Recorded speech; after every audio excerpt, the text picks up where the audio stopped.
اعوذ باللہ من الشیطان الرجیم بسم اللہ الرحمن الرحیم۔ خواتین و حضرات، ہم میزان حصہ اول میں ایمانیات کے باب کا مطالعہ کر رہے ہیں۔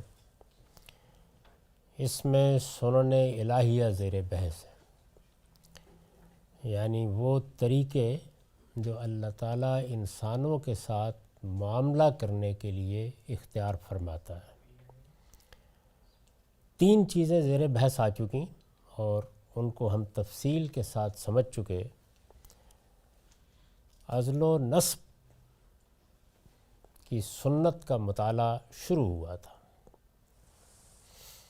اس میں جو بنیادی بات تھی وہ یہ تھی کہ اللہ تعالیٰ اپنے قانون کے مطابق جس طرح سے انسانوں کا انتخاب کرتا ہے کہ ان میں سے کس کو شکر کے امتحان میں مبتلا کرنا ہے اور کس کو صبر کے امتحان میں، اسی طرح قوموں کو بھی منتخب کرتا ہے۔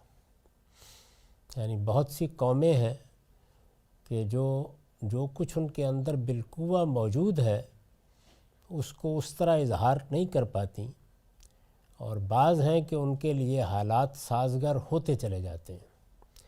افراد کے بارے میں اگر آپ دیکھیں تو ان کا بھی یہی معاملہ ہے، تو وہ انتخاب کرتا ہے، یعنی کسی ایک فرد کو منتخب کر لیتا ہے کہ یہ عمارت کے آخری مقام تک پہنچ جائے گا، اس کے لیے بہت سی نعمتیں ہوں گی، یہ جو قدم اٹھائے گا اس میں کامیابی ہوگی، اور پھر یہ دیکھتا ہے کہ یہ اس کا شکر گزار بندہ بنتا ہے یا نہیں۔ یہی معاملہ اس کے برعکس بھی ہوتا ہے، یعنی مصیبت آتی ہے، تکلیف آتی ہے، آدمی جو قدم اٹھاتا ہے الٹا پڑتا ہے، جس چیز کو ہاتھ لگاتا ہے خاک ہو جاتی ہے، تو اس طرح گویا یہ دیکھا جاتا ہے کہ یہ آدمی صبر کرتا ہے یا نہیں کرتا۔ یعنی اللہ تعالیٰ کے سامنے شکوہ گناہ ہو جاتا ہے، بات بات پر شکایت کا حرف زبان پر لے آتا ہے، یا یہ سمجھ کر کے اس کے پروردگار کی طرف سے ابتلا ہے، اس میں کامیاب ہونے کی کوشش کرتا ہے۔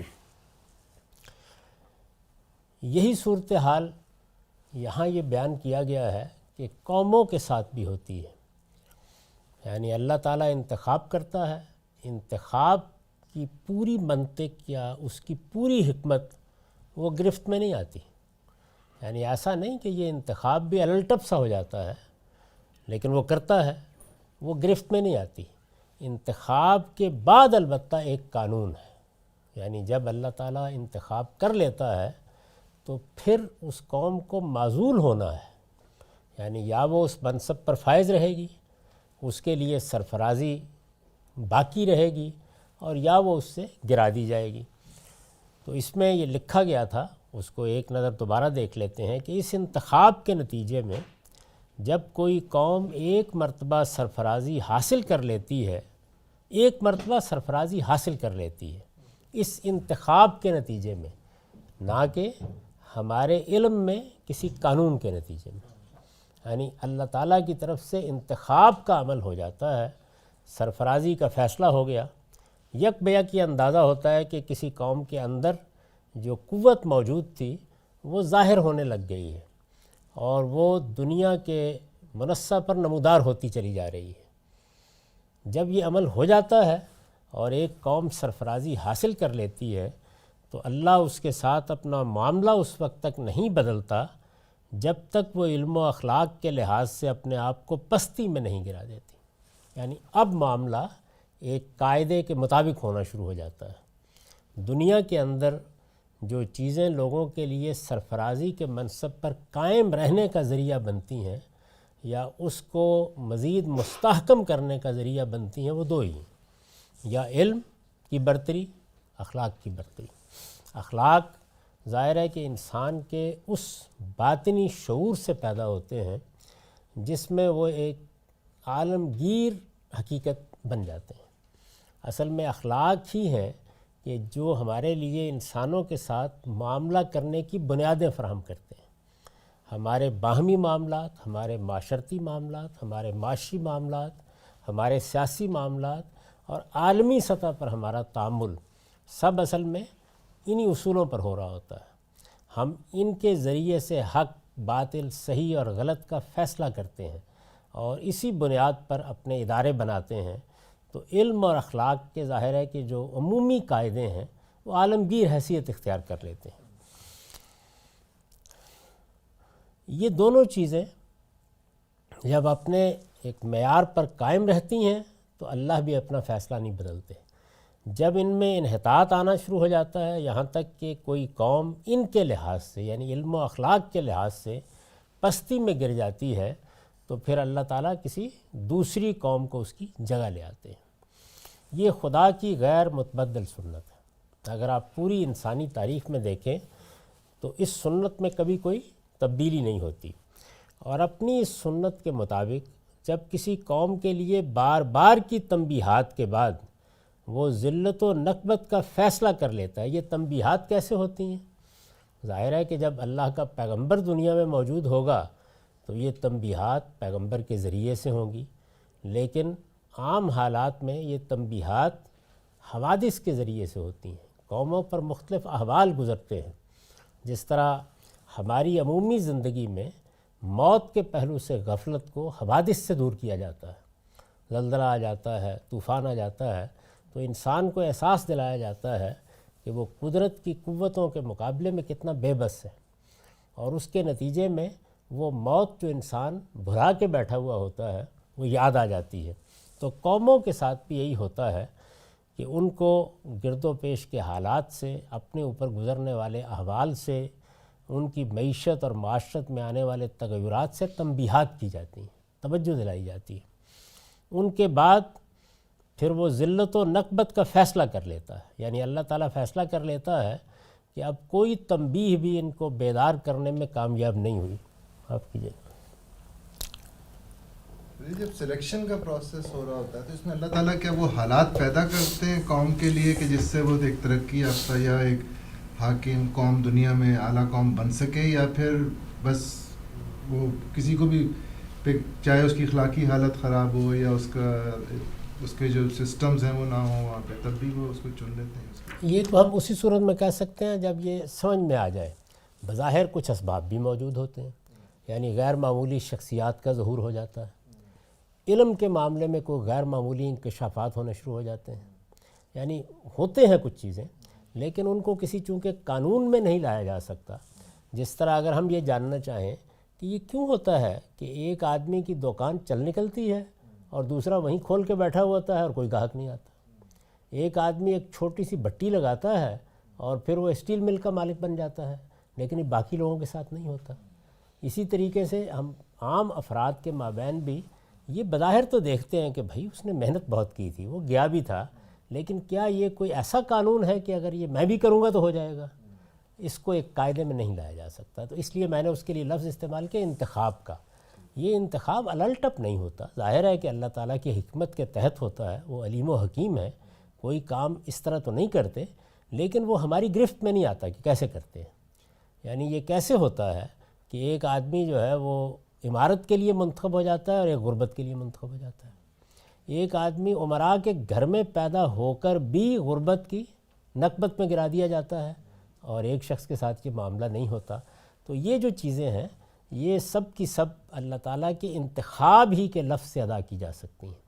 لیکن چونکہ اللہ علیم و حکیم ہے، اس وجہ سے ظاہر ہے کہ کوئی قاعدے کوئی ضابطے ہیں ان کے ہاں، ان کو اس نے بیان نہیں کیا لیکن دوسرے کو بیان کر دیے. یعنی دوسرے کو بیان کر دیے. تو ہم اصل میں اس علم کا مطالعہ کر رہے ہیں جو اللہ تعالیٰ نے بندوں کے ساتھ معاملہ کرنے کے لیے ہمیں دیا ہے، اور اس کے اتنے حصے ہی کو ہم کہہ سکتے ہیں کہ وہ ہمارے لیے ایک حجت کی حیثیت رکھتا ہے جتنا بیان ہو گیا ہے.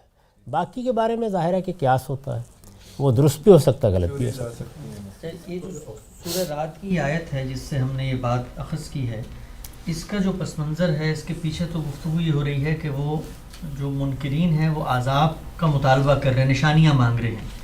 تو اللہ میاں اس کے جواب میں یہ بات کہہ رہے ہیں ان کو. تو یہ سوال و جواب کی مناسبت سے اس میں سے ایک آفاقی قاعدہ کیسے نکلا ہے؟ آفاقی قاعدہ بیان کر دیا. یعنی اللہ تعالیٰ کسی خاص صورتحال پر بحث کرتے ہوئے بیان اس طرح کر دیتے ہیں کہ وہ ایک قاعدہ بن جاتا ہے. بندے کے ساتھ معاملہ ہو رہا ہے، ایک آدمی کہتا ہے کہ جی میری جھولی بھر دیں، اب ظاہر ہے کہ وہ آدمی ہے، خاص آدمی ہے، جواب میں یہ کہا جاتا ہے کہ ہم تو اس طرح جھولی بھرا کرتے ہیں، تو اب ظاہر ہے کہ یہ قاعدے کا بیان ہو گیا، تو ایسے ہی بیان کیا ہے اس کو۔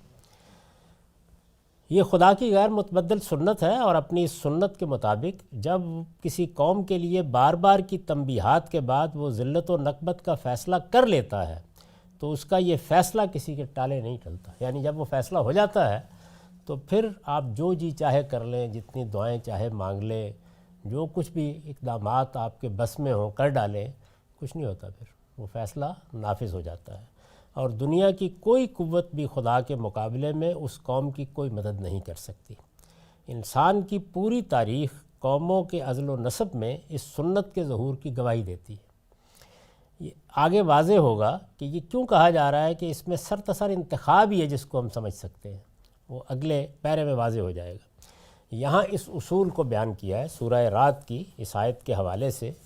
یہ آیت پڑھی جاتی ہے، اس کو لوگوں نے ترجمہ بھی کر ڈالا ہے، اس پر شاعری بھی ہو گئی ہے، بطور قانون بیان ہوتی ہے۔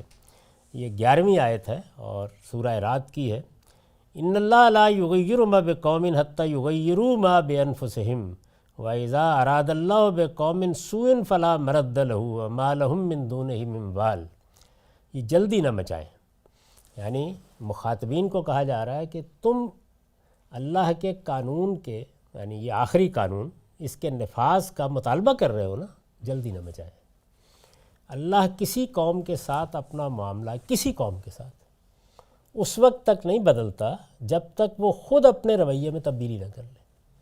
یعنی گویا جو اب معاملہ ہے، جب تم آ گئے ہو تو اب اس کے بعد معاملہ تبدیل ہونا ہے، جو بھی تمہاری حیثیت ہے تبدیلی اللہ تعالیٰ کے قانون کے مطابق ہوگی۔ وہ فیصلہ کرے گا کہ اب میں نے جو معاملہ کرنا تھا وہ اب میں بدل رہا ہوں، اب اس قوم پر عذاب آ جانا چاہیے، اب اس کو ہلاکت کے سپرد ہو جانا چاہیے، اب اس کو دنیا کے نقشے سے محو ہو جانا چاہیے، یہ اب فیصلہ مجھے کرنا ہے۔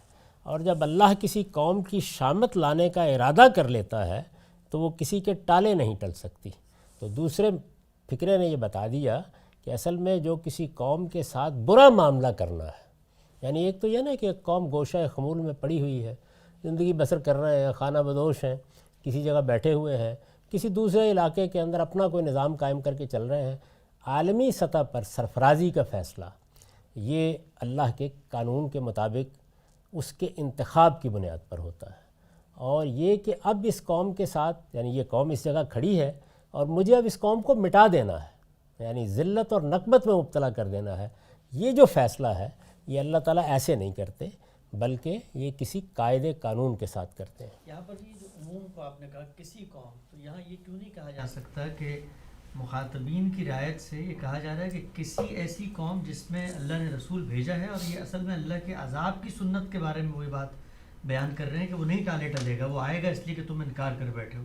اس کو ہم اس پیراڈائم سے اٹھا کر عالمی سطح پر قوموں کے ساتھ معاملے میں کیسے لے نہیں، ہم اس کو کسی سطح پر بھی نہیں لے جا رہے، ہم اللہ کی اس سنت کو بیان کر رہے ہیں کہ اللہ تعالیٰ قوموں کے ساتھ جو معاملہ کر رہا ہے اس معاملے میں اس کا طریقہ کیا ہے۔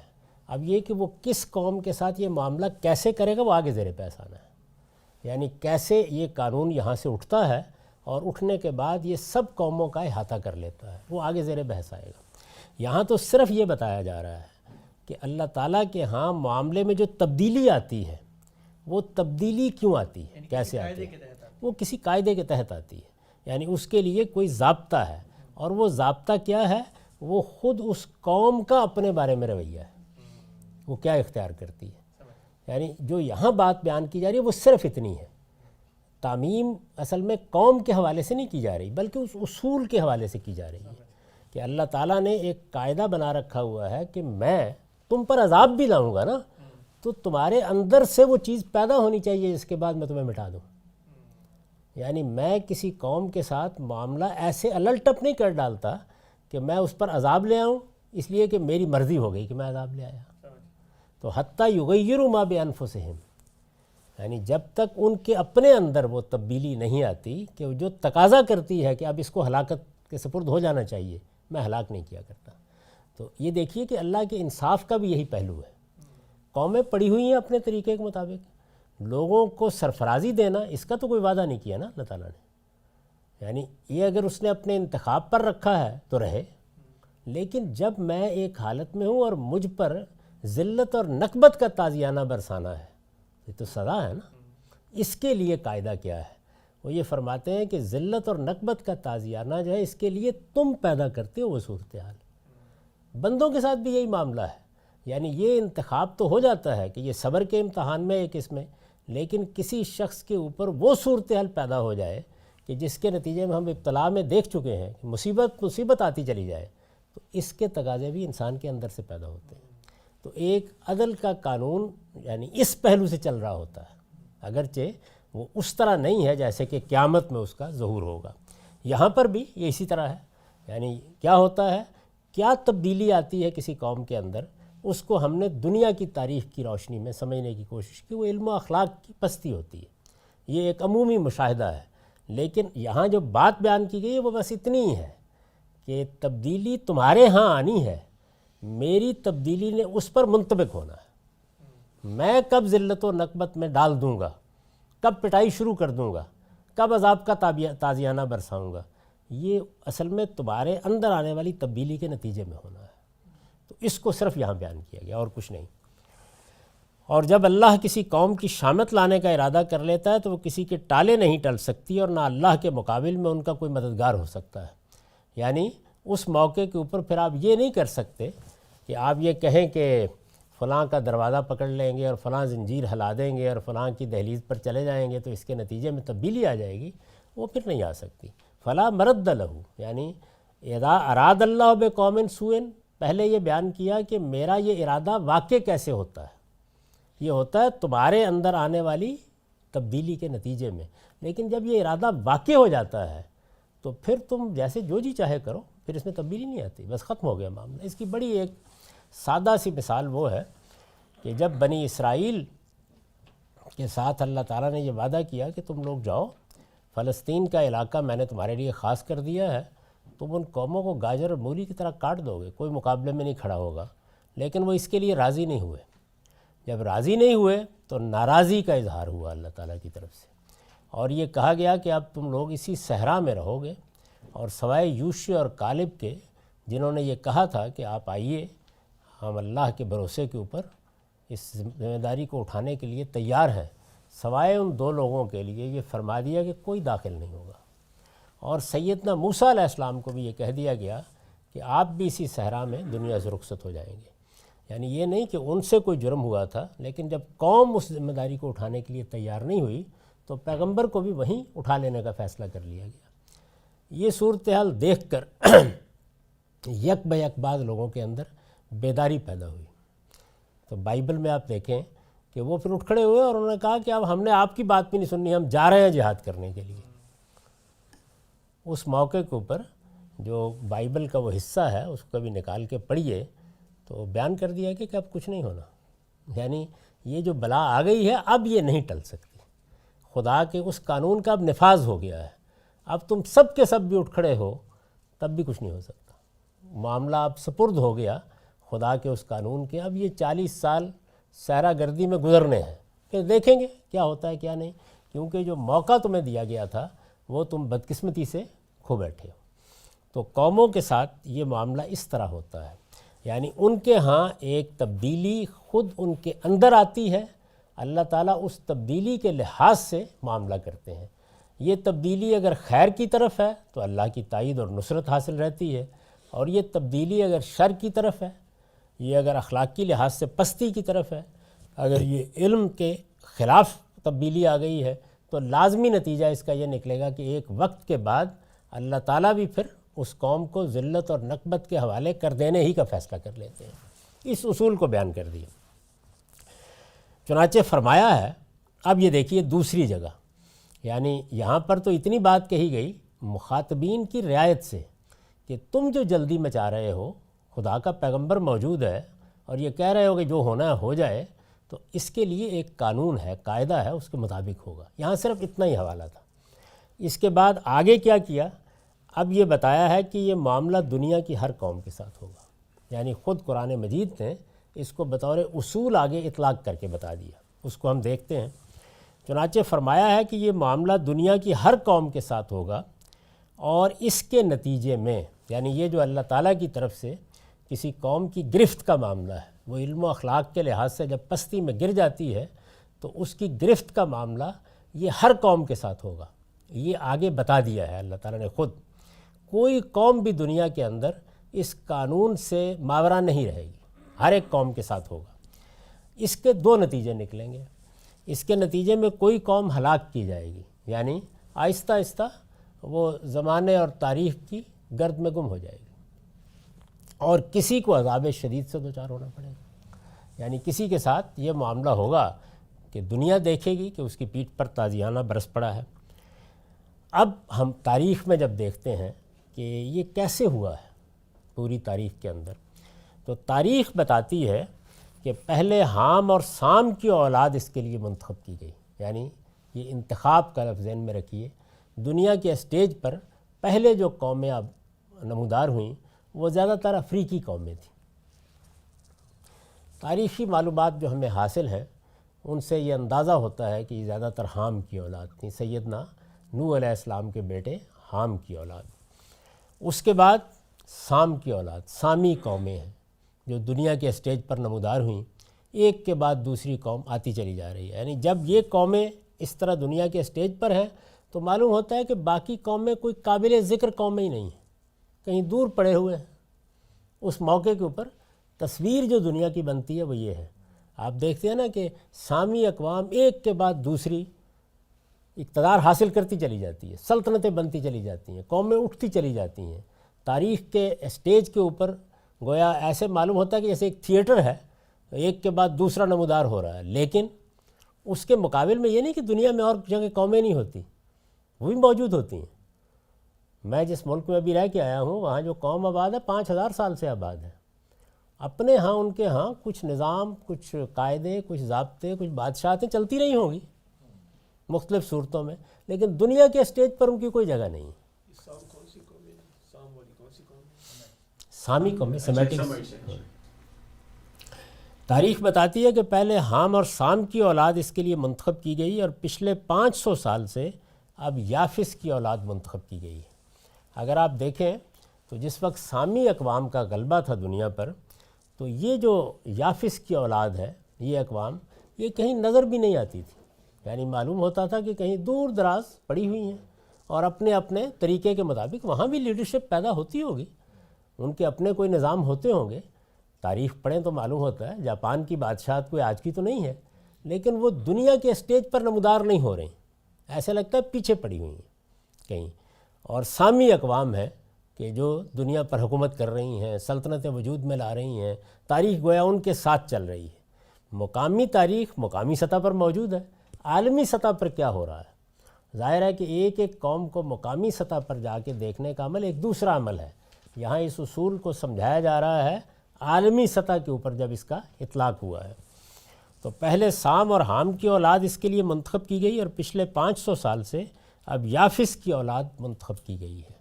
یعنی حضرت نوح کے جو 3 بیٹوں کا ذکر آتا ہے بائبل ہسٹری میں، یعنی حام، سام اور یافس، تو حام کی اولاد زیادہ تر افریقی اقوام ہے۔ سامی قوموں سے آپ واقف ہیں، وہ دنیا میں اب بھی بہت بڑی تعداد میں موجود ہیں، اور اس کے بعد یافس کی اولاد۔ یہ جو یونانی یا رومی سلطنتیں گزری ہیں ان کو بھی ہم سوال یہ کہ جو یونانی یا رومی سلطنتیں گزری ہیں ان کو بھی ہم سامی اقوام میں شامل کریں گے، یا ان کو کہاں سیکوینس میں رکھنا چاہیے؟ نہیں، ان میں سے کچھ سامی اقوام ہے، کچھ حام کی اولاد میں سے ہیں، اور زیادہ تر وہ یافس کی اولاد ہے، اپنی اپنی جگہ کے اوپر موجود ہے۔ یعنی جس وقت ہارون رشید کی حکومت قائم تھی یہاں پہ، اس وقت بھی فرانس میں شارلمین کی حکومت قائم تھی۔ تو مقامی سطح پر قومیں اپنی جگہ موجود ہیں، لیکن اس وقت غلبہ کن قوموں کا تھا؟ یعنی وہ کون سی قومیں تھیں کہ جن کے مقابلے میں دوسری قومیں گویا ان کی مرہون سی ہو کر رہ گئی تھی۔ اس کا یہ مطلب نہیں ہے کہ ان کی سلطنتیں قائم نہیں ہو رہی، وہ اپنی سلطنتیں بھی قائم کر رہے ہیں اپنے اپنے علاقوں میں۔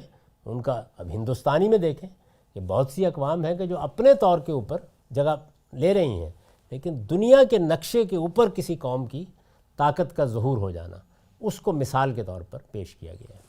ایک سوال تھا جی، تھوڑا سا پیچھے جانا چاہوں گا، وہ یہ کہ جو دونوں آیات ہیں جو الجھن میرے ذہن میں پیدا ہو رہی ہے وہ یہ کہ ہم نے پیچھے پڑھا ابتلا کا ایک عام قانون ہے، ایک خاص قانون ہے جو رسول کی قوم کے ساتھ ہے.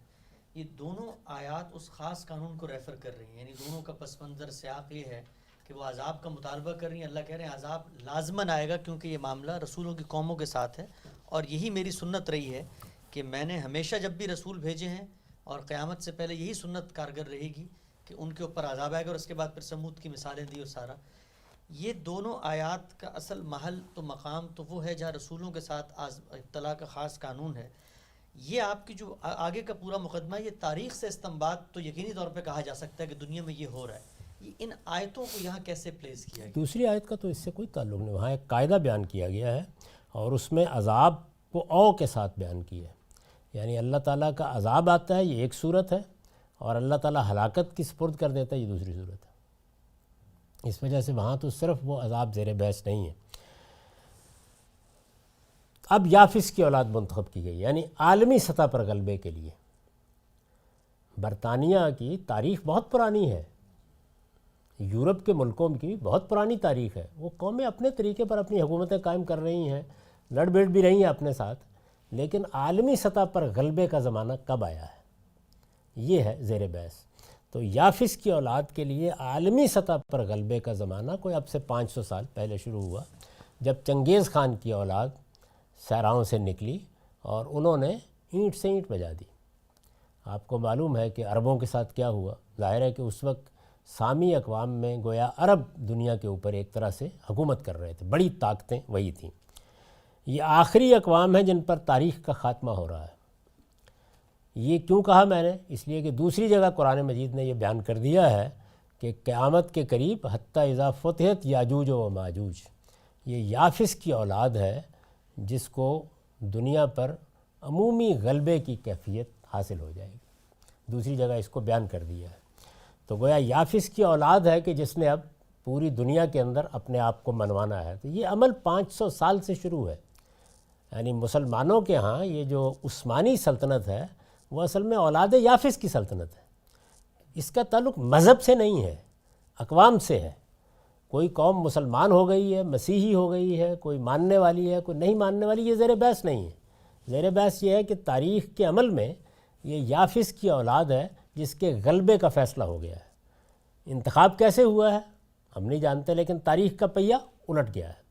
اب ظاہر ہے کہ اس کے کچھ اسباب وہ بھی ہیں جو ہمیں نظر آ رہے ہیں. چنگیز خان نکلا ہے تو آخر نکلنے کے پیچھے کوئی قوت موجود ہے، لیکن یہ عمل کیسے ہوتا ہے اس میں خدائی انتخاب کے سوا اور کوئی چیز نہیں ہے جس کو آپ بیان کر سکتے ہیں. یقیناً علم و حکمت کی بنیاد پر ہوتا ہوگا. ان قوموں کا عروج جس طریقے سے ہونا شروع ہوتا ہے تو گویا سارے اسباب اس کے ساتھ جمع ہونا شروع ہو جاتے ہیں.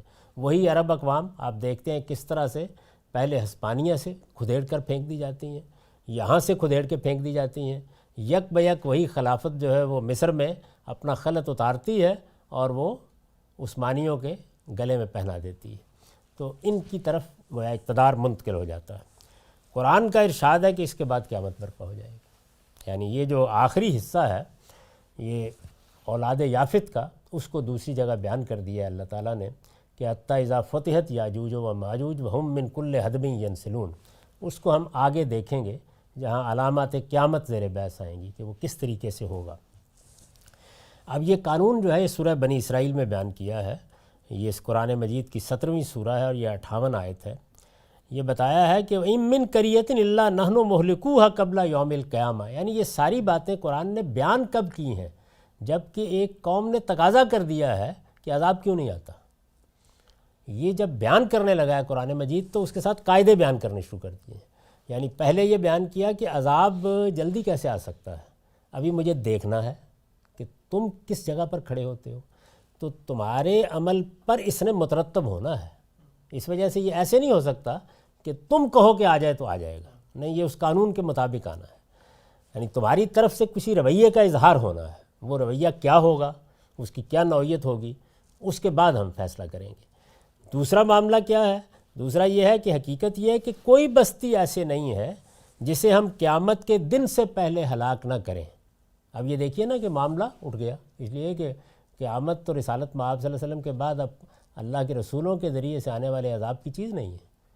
یعنی قیامت سے پہلے جس کو ہم ہلاک نہ کریں یا اس کو سخت عذاب نہ دیں. تو دونوں صورتیں بیان کر دیں. یعنی ایک چیز یہ ہے کہ ایک قوم ہلاکت کے سپرد ہو جائے گی عام تاریخی عمل کے نتیجے میں، اور دوسرے یہ ہے کہ سخت عذاب دنیا میں اس کو دیا جائے گا. وہ کون سی قومیں ہیں؟ جن کی طرف رسولوں کی بعثت ہوئی ہے. تو اب گویا دو طرح کی اقوام دنیا میں ہمارے سامنے آ گئیں. ایک وہ کہ جن کی طرف اللہ نے اپنے کسی رسول کی بعثت کی، اس پر عذاب آئے گا، شدید عذاب، سخت عذاب، جیسے قوم سمود پر آیا، قوم عاد پر آیا، جب وہ اپنے رویے کو سرکشی پر لے جاتی ہے. یعنی خدا کے مقابلے میں سرکشی، خدا کے مقابلے میں یہ سرکشی پیغمبروں کے اتمام حجت کے نتیجے میں ہوتی ہے تو عذاب اسی دنیا میں آ جاتا ہے اور سخت عذاب آتا ہے.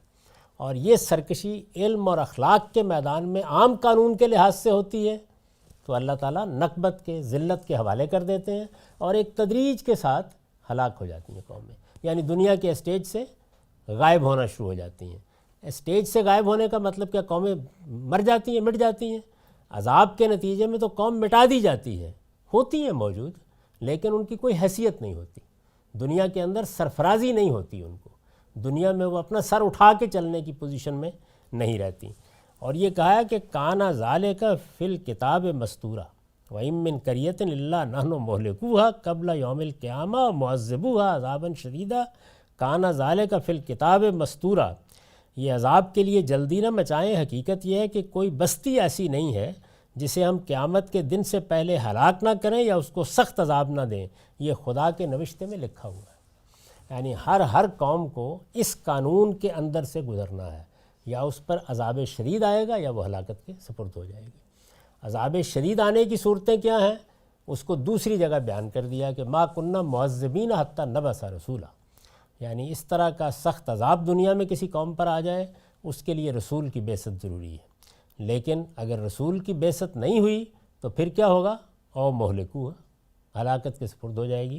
اور یہ کب تک یہ قانون جاری رہنا ہے؟ قبل یوم القیامہ، قیامت کے دن تک اسی قانون کے مطابق معاملہ ہوتا رہنا ہے. کانا ذالک فی الکتاب مستورا، یہ خدا کے نوشتے میں لکھا ہوا ہے، گویا سنت اللہ ہے. لیکن یہ مولکوہا تو اب رسولوں کے ساتھ ختم ہو گیا، تو پھر قبل یوم القیامہ اس کے ساتھ بھی کیوں؟ معذبوہا ختم ہو گیا، مہلکوہا ختم نہیں ہوا. آپ اس او پر نگاہ ڈالیں جو اس میں لکھا ہوا ہے. یعنی دو شکلیں ہونی ہیں، یا وہ مہلکوہا ہوگا یا معذبوہا ہوگا، دو صورتیں ہونی ہیں. تو یہ بتایا گیا ہے کہ ہر قوم کے ساتھ دو صورتیں ہونی ہیں. تو اب معذبوہا کن کے ساتھ ہونا ہے؟ جن کی طرف رسول کی بعثت ہوئی. مہلکوہا کن کے ساتھ ہونا ہے؟ جن کی طرف رسول کی بعثت نہیں ہوئی. اس لیے کہ عذاب کے لیے بتا دیا گیا ہے کہ رسول کی بعثت کے بغیر نہیں ہو سکتا. لیکن ہلاک تو وہاں ہو رہے ہوتے ہیں، رسول کے قوم کے ساتھ جو یہاں ہلاکت اس معنی میں بیان ہی نہیں ہوا. یہ چونکہ یہ تخیر کے ساتھ آیا نا معذبوہا، تو یہ وہ ہلاکت نہیں ہے کہ جس کے نتیجے میں قوم گویا زمین سے مٹا دی جاتی ہے. یہ وہ ہلاکت نہیں ہے. یہ ہلاکت کی وہ تعبیر ہے کہ گویا وہ قوم اپنے آپ کو کھو بیٹھی، ختم ہو گیا اس کا معاملہ. یعنی اب وہ دنیا کے اندر گویا نہیں رہی. جیسے کوئی آدمی برا کام کرتا ہم کہتے ہیں تم نے ہلاک کر لیا. تو یہ مہلکوہا اسی لیے او کے ساتھ بیان کیا کہ صورتیں دو ہونی ہیں، یا قوموں کو ہلاکت کے سپرد ہو جانا ہے یا عذاب کے سپرد ہو جانا ہے. تو گویا یہ بیان کیا کہ یہ طریقہ جو ہے، یہ دیکھیے یہاں جو الفاظ زیر بحث ہیں ان میں ایک تو یہ کہ دو صورتیں پیش آنی ہیں، دوسرے یہ کہ یوم قیامت تک یہی صورت رہنی ہے، تیسری یہ کہ کانا ذالک فی الکتاب مستورا، یہ خدا کے نوشتے میں لکھا ہوا ہے. یعنی اس کے خلاف نہیں ہو سکتا. یہ بات یہ کہ جو عام قومیں ہیں وہ یا تو اپنے کسی دنیا کا جو نظام چل رہا ہے اس کے تحت ہلاک ہو جائیں گی، یا پھر قیامت والے دن کے پاس پہنچ کے تو ہلاک ہو ہی جائیں گی. یہ قیامت سے پہلے ہے، قبل یوم القیامہ. اچھا، یعنی قیامت تو زیر بحث ہی نہیں ہے. یہاں ٹھیک ہے، دنیا میں عزل و نسب کا کیا قانون چل رہا ہے، ٹھیک ہے. اس میں پوری بات بیان کی ہے. یعنی یہ کب ہونا ہے؟ قبل یوم القیامہ ہونا ہے. قیامت کے دن تک اسی قانون کو جاری رہنا ہے. قیامت کے بعد تو ہم انفرادی حیثیت سے خدا کی عدالت میں ہوں گے، وہاں قوموں کا کیا سوال ہے. وہاں پر تو میں آپ ایک بات جو سمجھ میں آ رہی ہے کہ مطلب ہر قوم، یعنی ہر قوم کو ہلاک ہونا ہے. مطلب کہ جتنی بھی قومیں ہیں جو اب تک قیامت تک آئیں گی ان میں سے وہ ہلاک ہوں گی. مطلب وہ اب اس سے کیا مراد ہے ہلاک ہوں؟ وہ ذہن میں پھنس رہی ہے بات. یعنی اپنی حیثیت کو بیٹھیں گے، ہلاکت کا مطلب یہ ہے کہ قوم جو تھی وہ جس جگہ پر کھڑی تھی وہاں نہیں رہی، دنیا کی تاریخ میں گم ہو کے رہ گئی۔ کتنی قومیں ہیں جن کے بارے میں آپ پڑھتے ہیں کہ وہ اٹھیں، دنیا کی تاریخ میں آئیں، بڑا مقام تھا ان کا، روما کی سلطنت قائم ہوئی، کہاں گئی؟ اس کے بعد وہ چھوٹی چھوٹی قومیں بکھر گئی۔ اب اس کے بعد کوئی یہ نہیں کہتا کہ یہ سلطنت روما ہے۔ اچھا، اسی طرح عرب قوم ایک مقام پر پہنچی، اب اس کے بعد کہاں ہے دنیا میں؟ کوئی بھی نہیں جانتا۔ یعنی ایک قوم جو ہے وہ اپنی اصل حیثیت کھو بیٹھی۔ تو جو ہلاکت ہے وہ یہ ہے کہ وہ آہستہ آہستہ معدوم ہونا شروع ہو جاتی ہے، یعنی اس کی وہ حیثیت ختم ہونا شروع ہو جاتی ہے، جو سرفرازی کا مقام اس کو حاصل ہے وہ ختم ہونا شروع ہو جاتا ہے۔ دوسری صورت کیا ہے؟ معذبوہا، کہ اس کے اوپر دنیا میں عذاب آ جائے۔ نہیں تو اس کا مطلب ہے کہ یہ سرفراز قومیں جو ہوں گی وہی جو قومیں معدوم ہی تھیں اور معدوم ہی رہیں گی، وہ اس میں شامل نہیں ہیں۔ دیکھیے، اس کو پہلے پوری بات کو سمجھ لیجئے۔ یعنی دنیا کے اندر اللہ تعالیٰ کچھ قوموں کو سرفرازی عطا فرماتے ہیں، باقی قومیں اپنے اپنے طریقے کے مطابق دنیا میں زندگی بسر کر رہی ہیں۔ ان کے لیے اللہ کا قانون عدم اور وجود کا جاری ہے، ہر قوم کے لیے جاری ہے۔ ہم اس کو کس طرح سمجھیں گے؟ اسی طرح سمجھیں گے نا اب ہم دنیا کے اسٹیج کو دیکھیں گے۔ یعنی قانون تو ہر قوم کے لیے بیان کر دیا گیا اور ایسا ہی ہو بھی رہا ہے۔ یعنی دنیا کے اندر چھوٹی چھوٹی قوموں کی بھی اگر آپ دیکھیں تو وہ دنیا میں اپنے علاقے میں اپنی جگہ پر تاریخ کے کسی خاص مرحلے میں اسٹیج پر نمودار ہوتی ہیں۔ اگر اس علاقے میں آپ چلے جائیں، اس دور کی تاریخ میں چلی جائیں، تو معلوم ہوتا ہے کہ فلاں جگہ پر ایک قوم کی بڑی زبردست سلطنت قائم ہو گئی تھی، فلاں جگہ ان کو بڑا اقتدار حاصل ہو گیا، تو پھر وہ آہستہ آہستہ معدوم ہو گئی۔ یہ عمل تو ہر قوم کے ساتھ جاری ہے، جو دنیا کے اندر بھی قومیں موجود ہیں۔ اسی طریقے سے اللہ تعالیٰ نے یہ بتایا کہ ایک زمانے میں نے سب بستیوں میں رسول بھیجے، تو اس کا مطلب یہ ہے کہ عذاب شدید کا معاملہ بھی بے شمار قوموں کے ساتھ ہوا، وہ ہو رہا ہے۔ اس معاملے کو اگر عالمی سطح پر سمجھنا چاہیں، یعنی یہ ایک تو ہے نا چھوٹی سطح پر یہ معاملہ ہو رہا ہے، یوں سمجھیے کہ جس وقت آپ ایک ریاست قائم کرتے ہیں تو اس کے اندر ایک واشنگٹن میں اس کا مرکزی نظام ہے جو زوال، انحطاط، عروج کے مراحل سے گزر رہا ہے۔ اس کے نیچے ریاستیں موجود ہیں، وہ اپنی جگہ اسی عمل سے گزر رہی ہیں۔ اس کے نیچے چھوٹی چھوٹی کاؤنٹیز موجود ہیں، وہ بھی اپنی جگہ اسی نظام سے گزر رہی ہیں۔ اچھا، اب یہ کہ کیا ہم ان چھوٹی چھوٹی جگہوں پر جا کر اس کو سمجھیں گے؟ تو وہاں تاریخ کی معلومات ہمارے پاس کم ہوتی ہیں۔ اس لیے مثال اس بات کی دی گئی ہے کہ آپ اس کو عالمی سطح پر سمجھیں تو وہاں بھی یہی قانون جاری ہے۔ یعنی یہ نہیں کہ وہ چھوٹی قوموں پر جاری نہیں ہے، قرآن مجید نے یہ بیان کیا ہر جگہ جاری ہے۔ اگر تم غور کر کے دیکھو تو سب قومیں اسی طریقے سے آ رہی ہیں، جا رہی ہیں، اپنا عمل جاری رکھے ہوئے ہیں، یعنی ان کے اندر مٹنے کا عمل جاری ہے، ہلاکت کی طرف بڑھ رہی ہیں۔ اب آپ جاننا چاہتے ہیں اس بات کو، کیسے جانیں گے؟ کوئی مثال لیں گے نا، تو مثال عالمی سطح پر مثال کیا ہے؟ حام، سام اور یافس کی اولاد کا ایک کے بعد دوسری جگہ آتے چلا جانا، یہ عالمی سطح پر اس کا ظہور ہے۔ خود یافس کی اولاد میں دیکھیں کتنی قومیں ہیں جو اسی مراحل سے گزر رہی ہیں۔ یعنی اس سے پہلے برطانیہ عظمیٰ کی سلطنت دنیا بھر میں قائم تھی، اب انہی کا ایک حصہ ہے جو امریکہ کی قیادت میں دنیا کے اوپر، انہی کا ایک حصہ ہے کہ جس کا تعلق روس کی سوویت یونین کی سلطنت سے تھا۔ تو سبھی یہ اسی قوم کے مختلف حصے ہیں، لیکن عالمی سطح پر غلبہ کس کو؟ یافس کی اولاد، یعنی انہی کے مابین تبادلہ ہو رہا ہے۔ تو یہ مثال ہے، اس کا مطلب یہ نہیں کہ باقی قوموں کے ساتھ یہ معاملہ نہیں ہو رہا۔